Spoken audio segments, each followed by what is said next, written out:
Good morning, everyone, and welcome to Grow and Clip Bonsai for Seniors. My name's Tom Novak. I'm going to do a couple of updates. But first, from Ironwood, I just wanted to show you my pruners. I got to quit dancing around in front of you. These are my long nose ones that I like to use. I use these outside to cut all the deciduous trees while they were still in a nice dormant state. And then this is the ratcheting pruner that is very good, because if you got arthritis or something, it goes up to 7 times. Once you get into the cut, you release, cut, until it goes through, which is very good. And don't forget, you got the oil pad on there. And this is for light pruning, like for herbs and stuff. This is a nice little pruner. But the main thing is, when you get the tools, read the instructions. Because it tells you everything about the pruner. Just because it's a pruner, it helps you with all the instructions on what to do, and it tells you how to use it, if you can see it. And it tells you the model, the number, and it's good. I mean, these tools are so good. I tried different ratcheting pruners, and none of them work like this one does. And this is the long needle one. Like the one I got is up to 1 inch in diameter. And the long needle nose cuts up to 5/8 inch diameter. I goes ironwood.com. And these are the little 6-inch needle nose. But I like them. And Janet from their division of I can't think of Horizons, and Janet and her told me that if you order from them and you use my name, my last name, Novak, N-O-W-A-K, and in the spot for discount code, you'll get 10% off your purchase. So that's pretty good. Thank you, Janet, for that. And if you guys want a good set of pruners, I use them. I don't care. It's not a commercial, but I'm just telling you, if you're going to invest in something with a lifetime guarantee here in the States, how can you go wrong? I mean, who else does that? Okay, so now, boy, am I tangled up today. Let me get over here so you can see. Now today is January 11th of 2022. It's 12 degrees Fahrenheit or minus 11 degrees Celsius. Wind chill of minus 8 degrees Fahrenheit or minus 22 degrees Celsius.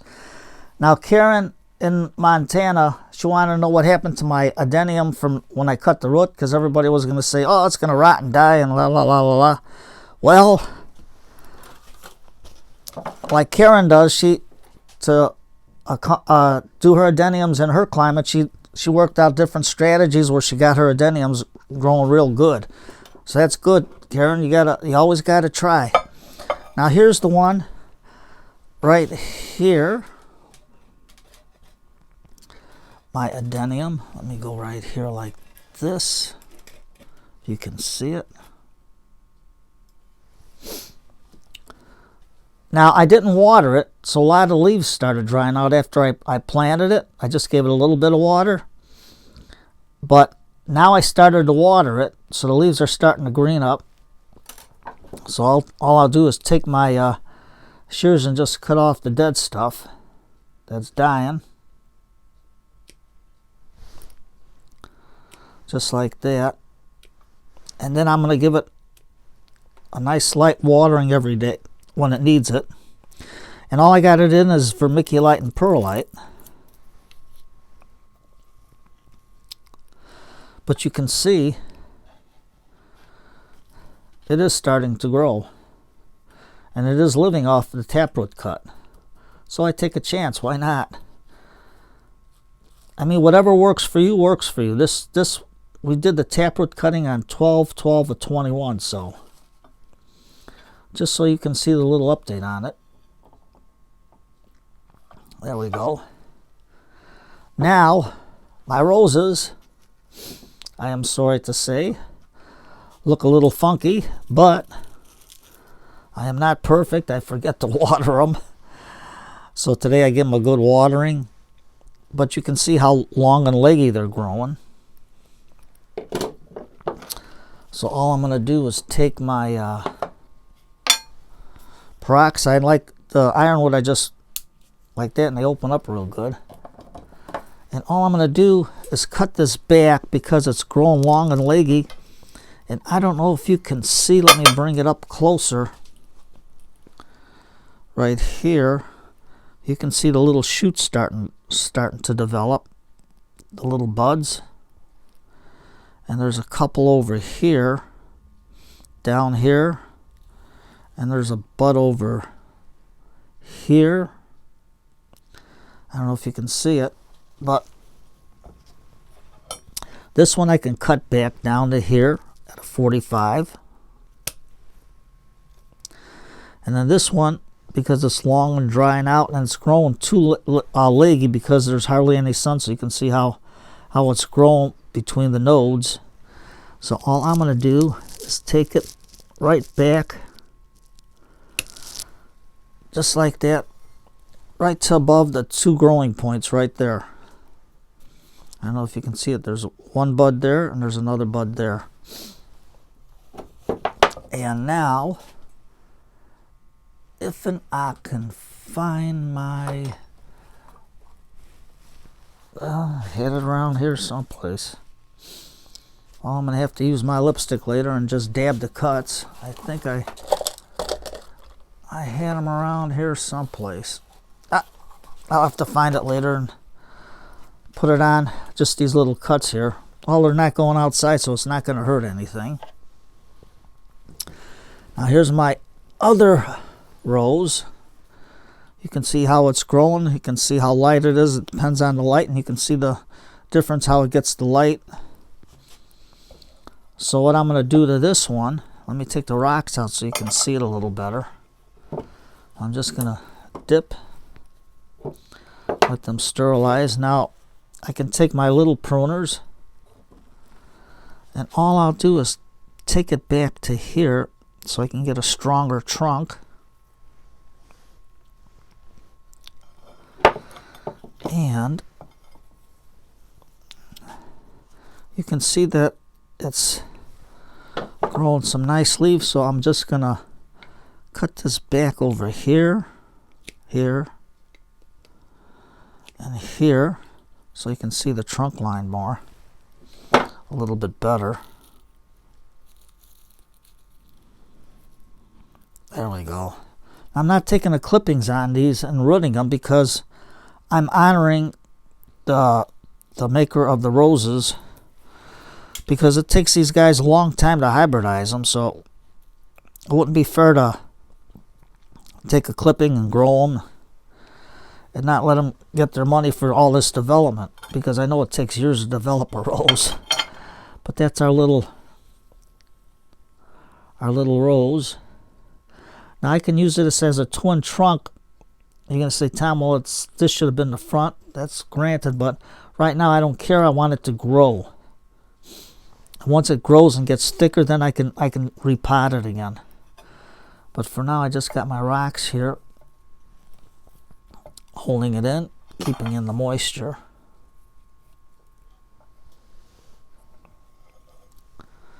And that's how it looks. So don't be afraid to try your roses. Don't be afraid to try the Adenium.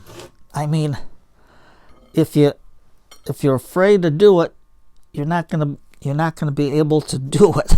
I mean, I lost them, but I tried. I know what works for me, and I know what I know the little how you call it, soil combination that works for me. So, and just like Karen in Montana, she knows how to take care of hers. She lost a lot of them, but through trial and error, she's successful. So that's what you got to do. Don't be afraid. And you were asking about what the white powder. This is what I used. The insect. It's the diatomaceous earth. So if you can't get a big bag and you only got a little bit of plants, you just put that on the bottom, And if there's anything there, it'll crawl on it, and this'll take care of them, because this isn't like your other insecticides. This is a natural insecticide. I mean, it's from the earth. So today is just a short video on a short update. I'll show you my on the next video. We're gonna work on my my olive tree forest, because that one needs work on. So today is what is today? Today's Tuesday, and as Pat suggested, she says, what about some old cowboy shows to look at in the evening? So okay, Pat, we got the Lone Ranger, Gene Autry, Roy Rogers and Dale Evans, and a nice hot pot of tea going for keep the chill out of your bones. I know Nigel, Zinn, and Jay and Blue Jay out in Canada, I know they got a super cold day out today, so you guys keep warm and take care and listen to some old cowboy shows like Roy Rogers, Dale Evans. Don't forget Hopalong Cassidy. Those are some good ones too, either on old time radio or the old movies or the old TV shows. They're pretty good. And as Roy Rogers and Dale Evans would sign off on their show, would be happy trails to you until we meet again. So take care, everybody, and thank you for coming to this short clip. And if you're going to buy a tool, get a good one. I don't say anything unless I try the tools out myself, and I know these are good. And I've tried all the other pruners, and who has a lifetime warranty? I mean, really, in the States, who has a lifetime warranty on tools? So take care, everybody. Stay safe. And until we meet again, I'll see you in the next one.